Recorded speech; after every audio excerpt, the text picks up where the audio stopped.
Hi, everyone, and welcome back. We are joined today by Radhika Desai, a geopolitical economist, professor at the University of Manitoba, and a visiting professor at the London School of Economics. So, welcome to the program. Great to be here, Glenn. The topic I wanted to discuss with you was the economic policies of Trump, the reactions of BRICS, but also where Russia fits into this wider picture. Now, uh, but to address the wider problems of Western economies, because things obviously weren't going well before Trump came along, and I think the U.S. economy has been going from bad to worse, especially the past 2 decades. But a key problem seems to be what is often referred to as neoliberalism. How do you define neoliberal economics, and why do you see this as being a source of many of the ills of Western economies at the moment? Yeah, I think that's actually given the sort range of topics we want to talk about. That's a great starting point. So, neoliberalism is a sort of blanket term for a set of policies and the theories associated with them that have been dominant since the early 1980s, since the age of Thatcher and Reagan and so on. And periodically, people have pronounced the death of neoliberalism. In fact, I was myself one. I pronounced the death of neoliberalism in 2008 after the 2008 financial crisis. Um, but since then, my analysis of it has deepened further because clearly neoliberalism has not gone away. And so here's how I understand it today. So neoliberalism is supposed to be the ideology that says that markets should be free, you should have free markets and free trade, and everything will be fine. And the reason why it was important for certain people to say it back in the late 70s, early 80s, is because they were arguing that the deep economic crisis in which the Western world in particular found itself, the stagflationist crisis of the 1970s, had been caused by what neoliberals claim was an excess of state regulation, combined, of course, with an excess of trade union power. So, both state regulation, taxation of capital, as well as trade union power, they all had to be rolled back. Societies had to, states had to be shrunk. There had to be privatization of state owned enterprises, deregulation of industry, reduced taxation of capital, reduction of social spending, etc., etc., etc. So all of these, and so the idea was that you're going to restore markets and competition, and this is going to restore the productive dynamism of capitalism, which is naturally productively dynamic. And only these regulations of the post-Second World War period, when Keynesian welfare states were created, were preventing that. Unfortunately, this theory is a completely bad faith theory. In the sense that it was proposed at a time when they were no longer, when capitalism was no longer about free markets and free trade. It was proposed, beginning with the neoclassical revolution back in the late 19th century and developed throughout the early part of the 20th century and into our own time. This was a time when capitalism had already entered its monopoly phase. And it wasn't just Marxists like Lenin or Helferding or Bukharin who were talking about that. All sorts of, prominent bourgeois experts, pro-capitalist experts were also talking about the increasing concentration of capital and the fact that capitalism had arrived at a different and new phase. So in this context, where capitalism has already arrived at the monopoly phase, these people are talking about how free markets and free trade are going to restore through competition this productive dynamic, etc. This is complete nonsense. And of course, by the time it came to be applied in the late 70s, early 80s, it was capitalism had become even more so. So neoliberalism claims to be about free markets, but in reality, neoliberalism is giving more freedom to monopoly capitalism. What is wrong with that? What is wrong with that is that, and this is something that Marx had pointed out a long time ago, he had pointed out that once capital capitalism arrives at the monopoly phase, it will lose its productive dynamism. It will no longer be about competition. It will essentially be massified social production. And in fact, he felt that it would be so obviously so that people would realize that there's nothing to do but to take over these big monopoly corporations and take them into public ownership, because monopolies allow private owners to reap unearned incomes, essentially to reap rents, as they are called. They become a rentier. It becomes a rentier set of institutions, or a rentier economy. So Marx had predicted this, and he said that by this time, whatever progressive role capitalism may have played in developing the forces of production, developing the capacities of human societies to produce, etc., will be finished. It'll have become ripe for socialism. So he had already said that back then, and I would say that in the course, by a few decades later, in the early 20th century, you had the 30 Years' Crisis of 1914 to 1945, encompassing two imperialist world wars, which nobody was in doubt they were connected to capitalism. Even people like Keynes could see that, let alone the Marxists of the time. People like Karl Polanyi could see that, and so on. And of course, there was the Great Depression in between the two wars. So everybody thought that this system is really not, like its sell-by date is well past, and we are going to have to construct a very different type of society. And in the post-Second World War period, and that if we didn't, that we would have another Great Depression. Now, in the post-Second World War period, we got the golden age of growth. And a lot of people point to this and say, well, you got this golden age of growth that shows that capitalism was fine. Not so fast, because actually that golden age of growth was measuring world growth. And when you measure world growth, you have to remember, number one, that the so-called first world countries, the imperialist countries, as some may call them, had been turned into Keynesian welfare states. The historian Eric Hobsbawm points out that the reforms that were introduced in the post-Second World War period were so radical that they would have, even a decade before, they would have been dismissed as socialist. So this, such reforms had to be accepted by capitalism. In the second world, of course, in a vast second world of communist countries, which now stretch from Eastern Europe to the eastern edge of the Eurasian continent, supercontinent, of which you have written so much, was communist. And of course, these countries posted enormous growth rates, much higher and more consistently than capitalism, which, of course, at that time, many people envied. And I even remember reading somewhere that at this time, intellectuals in Western countries were very envious of this, and they felt that given the consistency with which the communist countries were posting such high growth rates, that they would overtake capitalism, which kind of, in a sense, has happened today with China doing what it's been doing.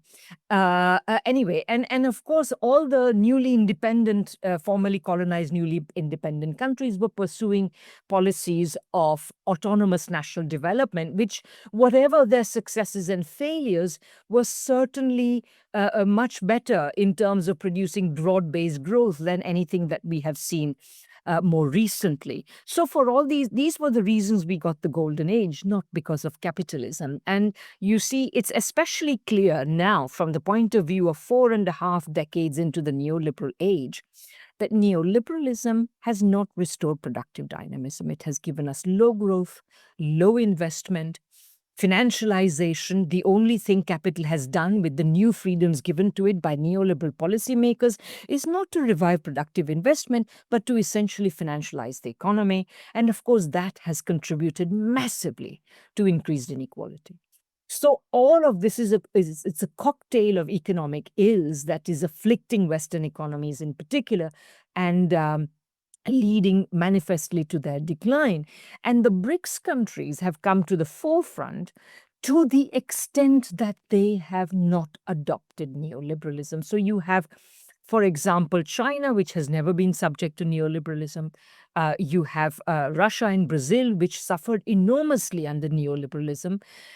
Brazil for longer than Russia, but eventually by the 2000s, they rejected neoliberalism substantially. Of course, not completely. I think both economies are way too neoliberal for my taste.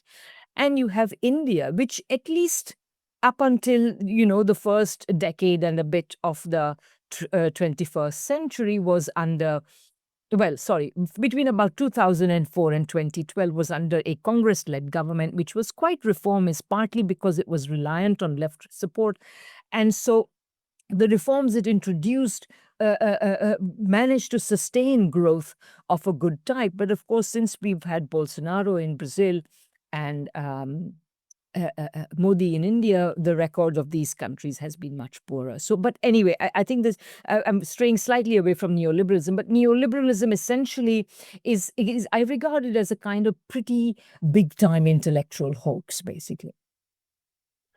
Yeah, it's always interesting, the academic argument that the more the market can operate freely, the more efficient it will be. And I don't think there's many economists who rejects this liberal claim. But as you refer to people like Karl Polanyi, who point out that if you have unfettered market forces, it tends to eat away at the social fabric.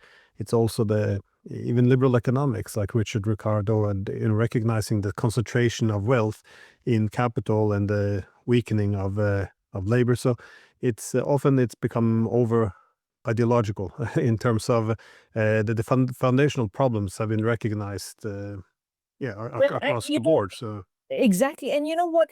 If you think about what we call neoliberalism is essentially neoclassical economics, particularly the Austrian variant, which emerged in the late 19th century.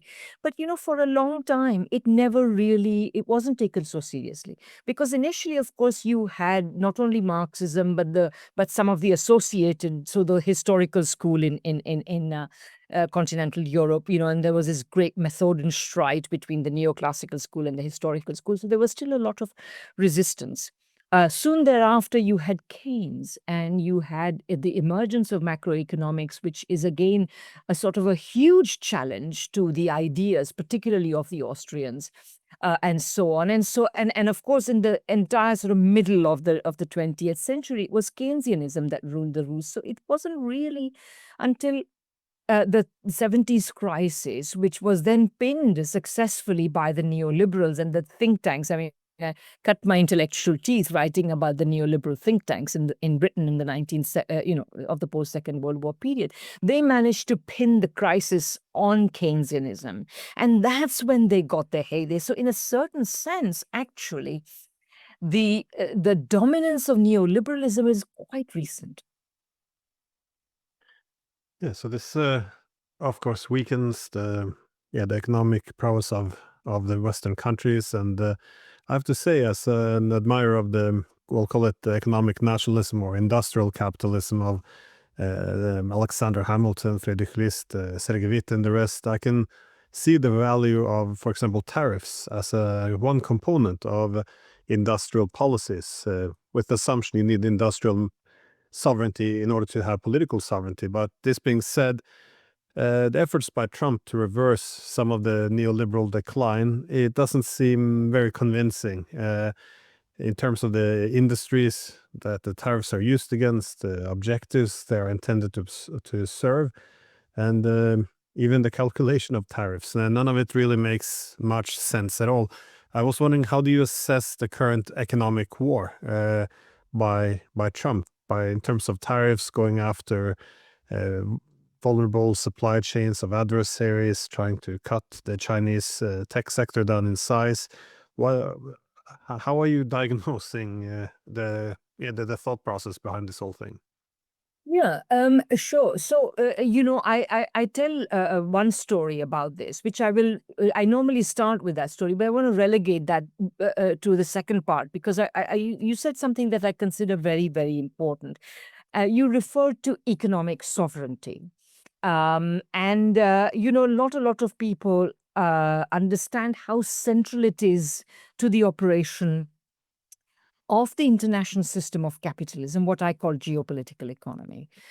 So let me begin with that. I mean, essentially, the neoliberal argument that free markets and free trade are good essentially lead to the denial of development. If policymakers actually implement it, they will not promote development, but actively promote de-development, which is why Friedrich List, whom you mentioned, used the expression kicking away the ladder. They said that Western countries have developed through industrial policies, through tariffs, through protectionism, and all sorts of forms of state intervention. But once they get to the peak of development, once they climb the sort of ladder of development, then they kick it away so that nobody else can climb it. And what is kicking away the ladder? It is to promote, it is to encourage free market and free trade policies, which have the opposite effect, not promoting development, but promoting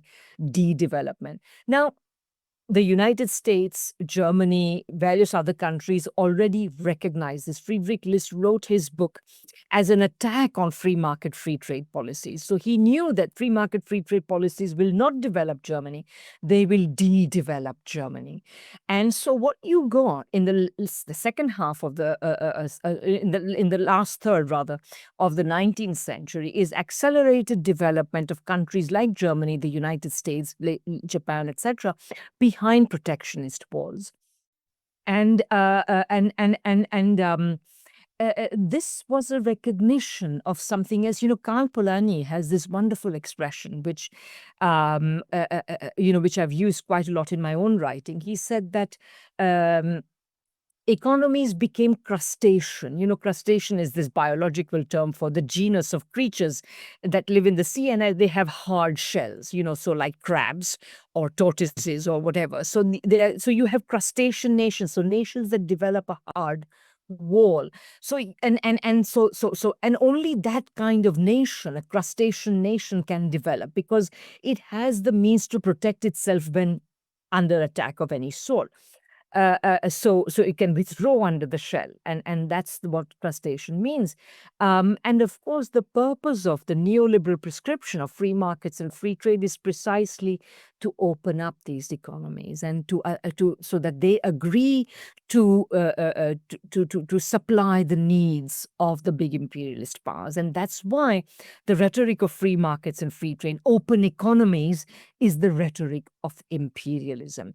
Now, to come back to the point you made about how do I understand BRICS and so on, it's how do I understand Trump's tariffs? Very simply, I take the policy of tariffs to be a symptom of the deeper crisis of the United States, not a sign that Trump has a strategy to solve the problems of America. Because essentially, Trump was what gave Trump the edge over other Republicans and what allowed him to take over one of the established parties of the United States was that he realized that you could not win elections by telling people the economy was doing well.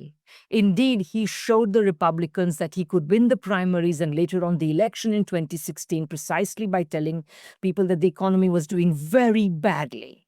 But given that Trump, like his Democratic competitors, was writing the application to be the servant of the very same corporate capitalist class that the Democratic Party also served, he couldn't just leave it there. He had to accompany it with a lie. And that lie was that the problems of the United States of economy, the problems of ordinary American voters, were not because of decades of neoliberal policies that have produced this shitty economy, etc., but rather because of trade, because of China, and because of immigrants.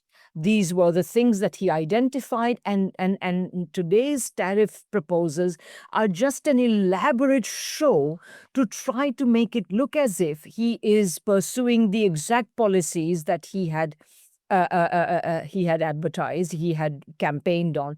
But at the same time, you can see that they are reduced to a shadow of their former selves. So instead of tariffs, what he has is these series of so-called agreements, which are not even written down, with Japan or the EU or the UK or what have you. What do they mean? What will they come to mean? Only the Almighty knows if there be such a thing. I don't think, certainly Trump does not know. He has, of course, done this has been very destructive. So has the attack on immigrant working people across the United States. It has been terrifying for many of them. It has led to demonstrations and the ordinary people feeling very upset at what he's doing. Nevertheless, it's a fraction of what he had originally threatened to do, which was to deport 11 million people. He can't do that. He can't impose tariffs in the way that he had threatened. He can't do the deportations because both of them will hurt the very corporate capitalist classes and the cronies he has been gathering around him. So he can't do that. What's more, if we are focusing on tariffs alone, so many different goals have been advertised for the tariffs, right? And some of them are even contradictory to one another. So, for example, if the goal is to reindustrialize the United States, and he keeps saying, "Oh, the Europeans have promised to invest so much, and the Japanese have promised to invest so much, and Tim Cook of Apple has promised to invest so much," but these are just promises. God only knows whether they will materialize. But he says that you're going to reindustrialize the United States. Well, in that case, tariffs will be effective in stopping the imports. But then he says that his tariffs are going to raise an enormous amount of income for the federal government, reducing the need, justifying his big, beautiful bill in which he cut taxes, income taxes and corporate taxes even further. Well, if the imports are stopped, there will be no tariff revenues, or very little. And quite frankly, the people are saying tariff revenues are higher than they have been for a long time, but that's because they have been very low for a very long time. They are certainly nowhere near compensating for the tax cuts that he has made, let alone the tax cuts of the entire neoliberal era, which are responsible for the enormous deficits, the budget deficits the United States has. So, and of course, yes, he has been using the tariffs to twist the arms of various world leaders, etc. But again, it is not clear to me that even this is necessarily going to succeed for one very simple reason. Trump acts as though the United States is still the world's market of last resort, that everybody is desperate to sell to the United States. But if you look at the statistics, I have read 2 or 3 different figures. The highest figure was 15.9%, the lowest figure was 10%. This is the figure for the proportion of world imports that the US accounts for. So it's somewhere between 15.9 and 10%. Not a small figure, but it's not huge either. And barring countries that have unfortunately made bad decisions in the last few decades, like like Mexico and Canada, which hitched their wagons to the United States when a lot of their intellectuals were saying they should do the opposite. That's another story. But beyond that, I think most countries can survive a shock, a trade shock with the United States. And so I would say that, and of course they will survive the trade shock, but what the US will not survive is the enormous climate of uncertainty that the US has created. So people will say, why should we, and Trump may come, Trump may go, but the next leader is unlikely to be much better. Because these things are coming out, as I've said, Trump is a symptom of the deeper crisis. He's not the actor. He's not the problem. The problem is the deep crisis in which the US finds itself. And this is not going to go away tomorrow. Certainly, Trump's policies are only going to exacerbate it further. So this will simply mean that actually in the long run, although countries will go through some considerable difficulties, particularly very small and vulnerable ones, what is the rational thing to do? The rational thing they will understand is to reorient their economies away from trade and investment relations with the United States and towards other more predictable trade and investment partners. And I think this will happen. Inevitably, America will be left high and dry, and that long period, which, by the way, the term globalization actually refers to, during which the United States became more dependent on trade, will come to an end.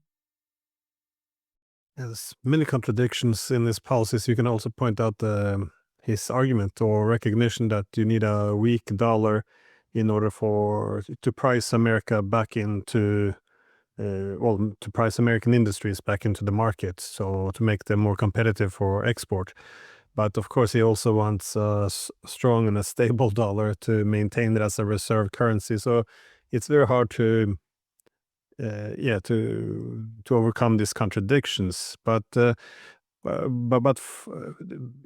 Giddens and others, not Giddens, I forgot his name. Anyways, there's been predicted, at least since the 80s, that these days would come for the United States, because you referred to Friedrich List in terms of kicking the ladder. And well, this is the assumption that if you're the dominant economy, the hegemon, you have the leading technologies, you control the transportation corridors, you have the dominant banks, the reserve currency, then of course there's an incentive to promote neoliberal economics. That is, everyone integrates under an economic system which is administered by you. So, simply if you have the best technologies and industries, if you have the mature industries, this is a high quality which comes in at a low price, you will outcompete all the competitors who have then a low quality and high price. So there's always been a good way of saturating foreign markets. They don't industrialize or develop tech in the same way because they can't compete against you. But now something has changed under the neoliberal model, when the US financialized its economy, its production was outsourced. I think these days, the United States can't compete against China. In the past, they used to, at least when they put sanctions and different economic coercion against the Chinese, try to reference some human rights. But now they become very open that we can't compete against China. We have to find a way of throwing a wrench into the system and, I guess, sabotage the rise of China. Now, because of all of this, it creates obviously a demand for alternatives. You said one of the curses of the United States now is not predictable. Indeed, it's an unsustainable economy. No one really believes they can take on debt like this forever. It's weaponized all dependence on the United States. They can take your gold, they can take your sovereign funds, they can cut you off from banks, SWIFT, they can steal your tankers. I mean, there's no limits anymore. So there's obviously a huge demand for alternatives. To what extent do you see BRICS pursuing this role to shape a new alternative, and how successful is it? Because I often get you often get the impression that they take 2 steps forward, one step back, especially from India, especially. They're usually more harsh against BRICS than the Chinese or Russians would be, for example. So how are you assessing the role of BRICS in this new economic model system being developed? I mean, BRICS is such an odd, at one level, a very odd grouping. The name, as you know, was coined by Jim O'Neill of Goldman Sachs back in 2000 or thereabouts. And he basically said, look, the center of gravity of the world economy is moving away from the West. It is doing so. It inevitably, there will come a day when these countries will dominate much more, etc. And he basically chose 4 big countries, 2 of them being, as he put it, resource rich, namely Brazil and Russia. Remember, back then there was no South Africa in this grouping. So Brazil and Russia, and chose 2 human resource rich countries, 2 populous countries, namely China and India. And he, without having any particularly critical understanding of what makes these economies tick, for example, when he was writing, there was a big commodity boom, and therefore the Russia and Brazil were projected to do very well out of this and so on. But anyway, the point is that he didn't, and nor did he examine in fact, not only did he not examine the insides of the economic policy, but he basically assumed that all 4 of them were pursuing neoliberal policies, pursuing market-oriented policies, which is actually not true. Essentially, what you got in this period is a situation in which as I argued back in 2013, I sort of was writing at the end of one of these BRICS summits, I said that the BRICS are creating a front against Western hegemony. But I qualified that by saying they are only going to do this to the extent that they are either rejecting neoliberalism, or they have never had neoliberalism, or they are now rejecting it. That was Brazil and Russia in particular, or like India have always applied it in a modified way. But just let's stick with the example of India. India at that time was ruled by a relatively progressive government whose policies of reform were expanding demand, and they were able to promote a reasonably decent growth, at least in comparison to the previous period, and so on. So this was a good thing, and had India continued along those lines, India would have continued to prosper. But of course, and we have since had the election of the Modi government, which is a deeply neoliberal government. It is, in my humble opinion, driving India's economy into the ground.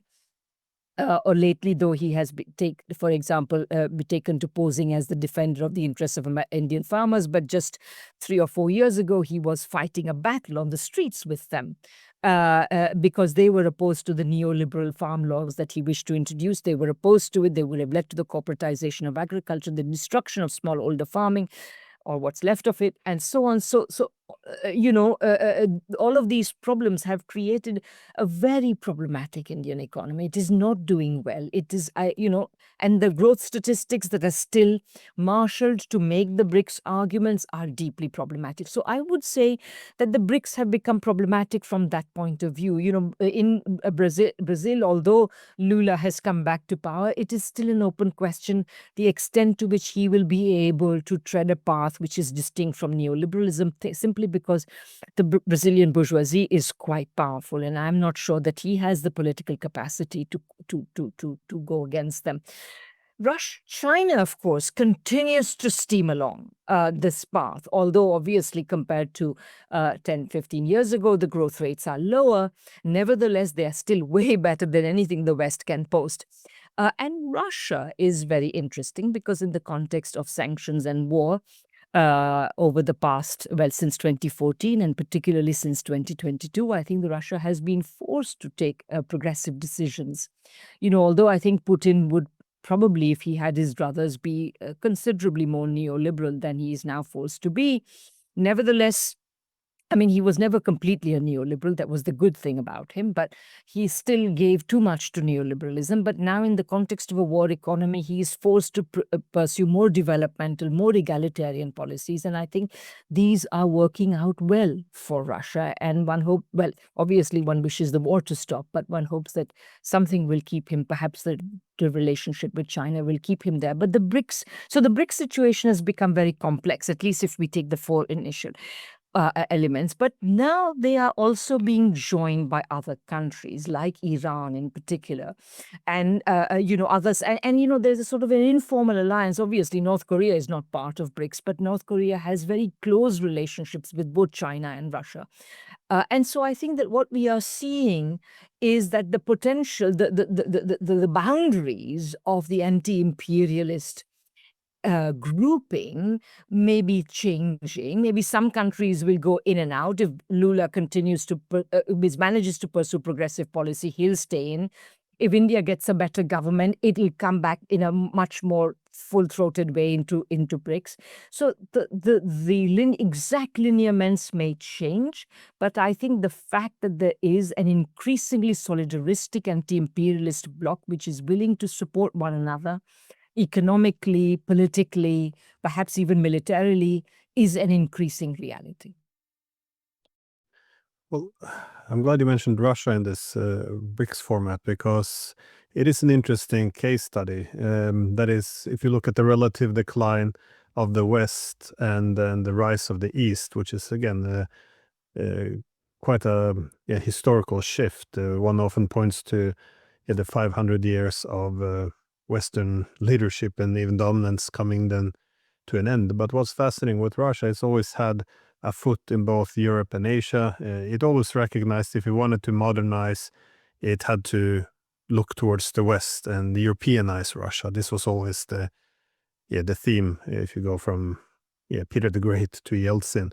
But of course, the rise of the East and yes, I would say stagnation and increasing hostility from the West is been shifting Russia's economic calculations. Now, I think it was back in 2012 or 13, Lavrov made the point that we can't continue to do in the past, where we looked at Europe as the developed and Asia as the backward. It's simply, this is not the world anymore. And so we saw this shift from the 90s, when Russia was willing to do anything to be a part of this Europe, to now when Russia's essentially throwing its full weight into integrating only with the East, and indeed expressing very open, if not hostility or dissatisfaction at least, with the Europeans. I was just wondering, how did we get to this point? Because here in Europe, the narrative tends to be, the Cold War came to an end, and through the 90s, everything went quite well.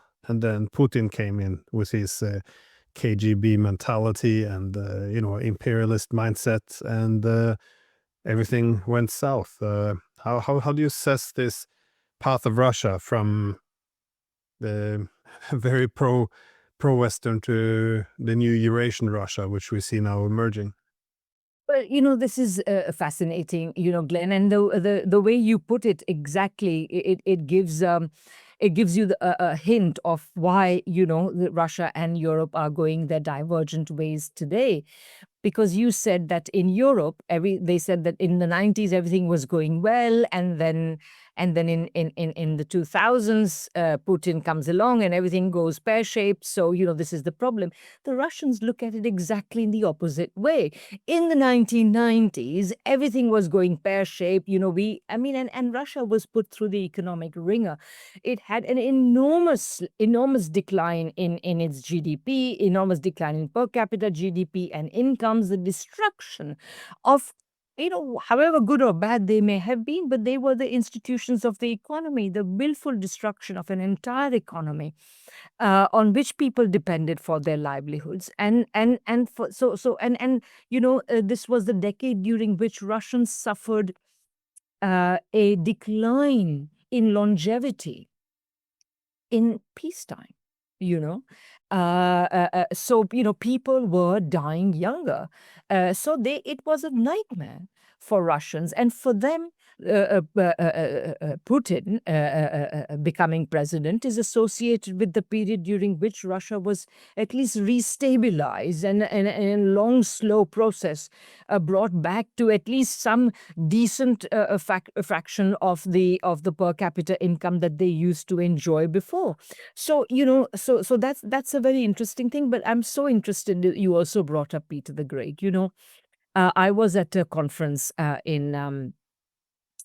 the Higher School of Economics in Moscow back in the spring of 2023, and I remember being so struck by because like you, I have always been aware that Russia has always looked to the West since Peter the Great, but also I would say Lenin was very interesting. It's interesting that Putin has it in for Lenin to such an extent, but Lenin was the one Russian leader who very clearly recognized that Russia's future lay in aligning with the anti-imperialist, anti-colonial movements and eventually countries of the Third World. And he wrote about this beginning with the 1905 revolution, and since he continued writing about this till his death.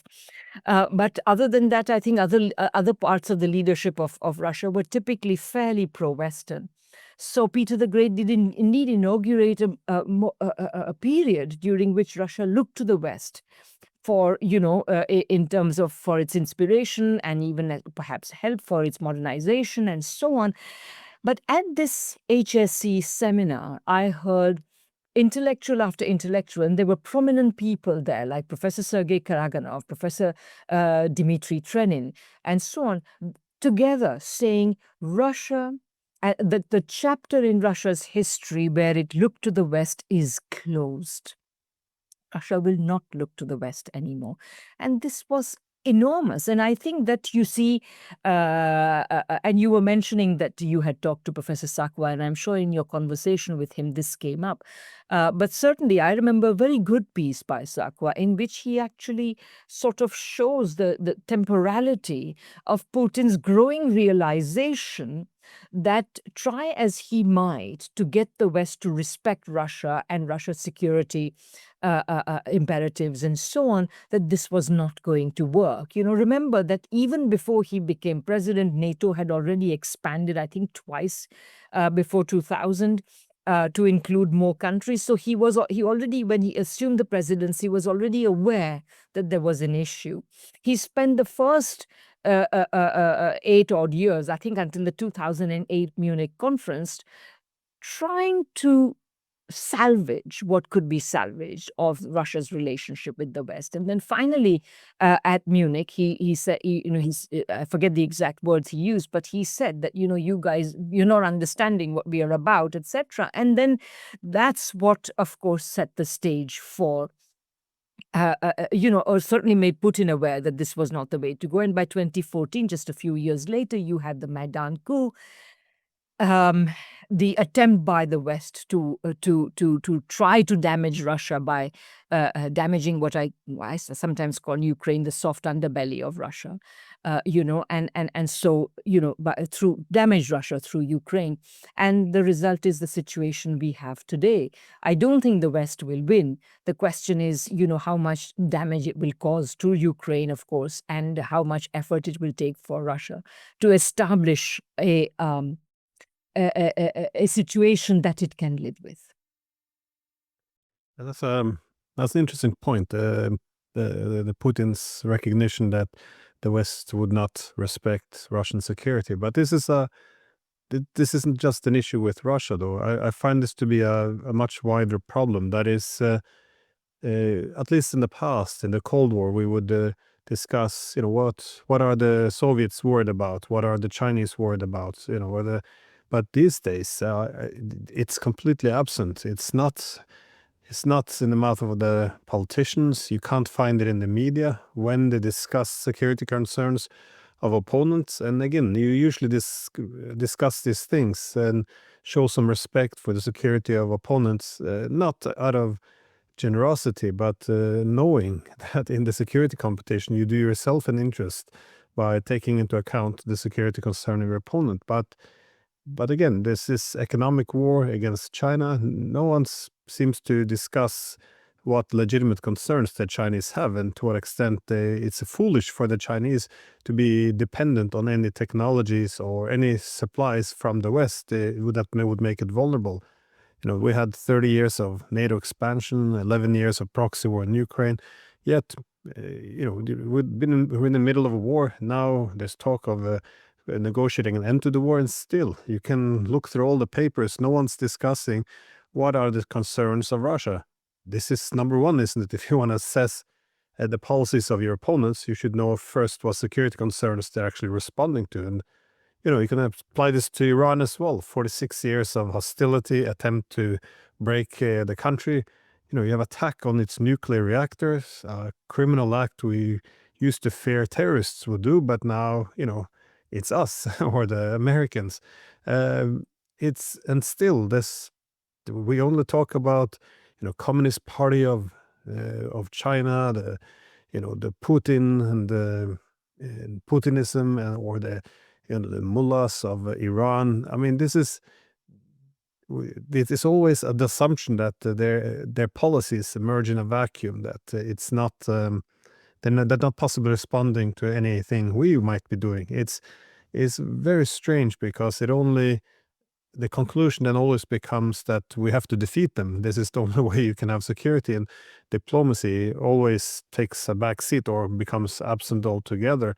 Well, this is a very long question, but to summarize it, why do you think it's become so difficult in the West now to discuss and consider the security concerns of opponents?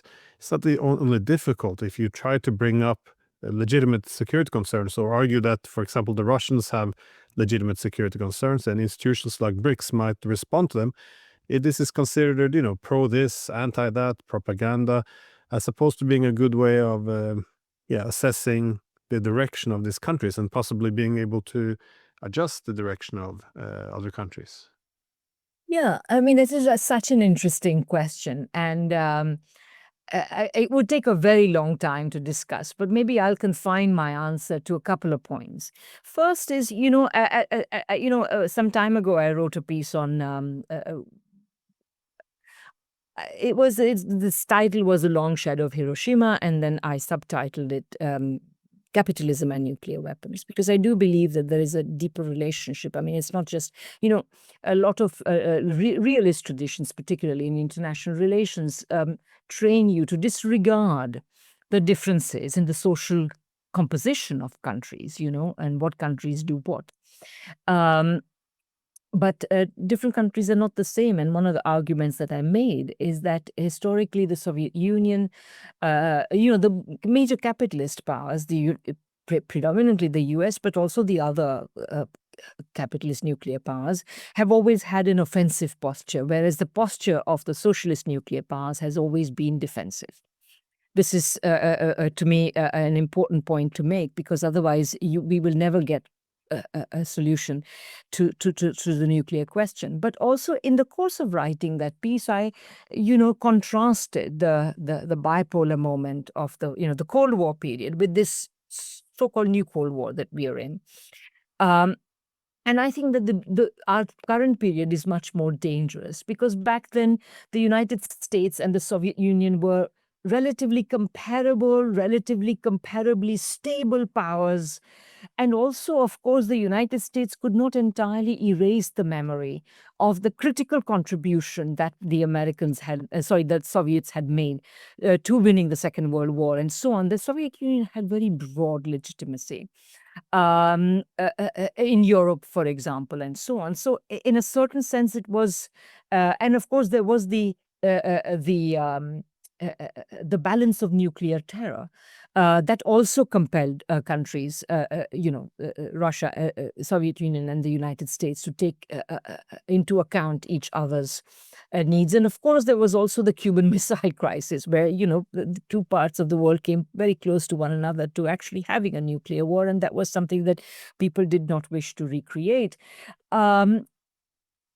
And I guess, there have been moments when, so for example, the signing of the JCPOA, or the attempted deals that, were attempted to be made with North Korea to, say, we will help you, but you stop your nuclear program, etc. So these kinds of deals have taken place, but they have always implicitly been based on the second thing that I wanted to talk about. And that is that essentially what, and this brings us back to the beginning of our discussion. Essentially, what Western countries are suffering from is a version of neoliberal hubris. So they are so deeply convinced, because, quite frankly, they're convinced because corporate power requires them to be convinced, but private corporate power requires them to be convinced that free markets and free trade are the way to go. That doesn't necessarily apply to themselves, but it must apply to the rest of the world, because what should the rest of the world do? Open itself up to penetration by American corporations, commodities, and be ready to supply everything that they need. So this neoliberal hubris means that really it delegitimizes states. Like it's almost as though the China shouldn't even have a state. North Korea shouldn't even have a state. It should simply be ruled by rules and regulations in the whole world, which are, of course, surprise, surprise, made by the United States, etc., etc.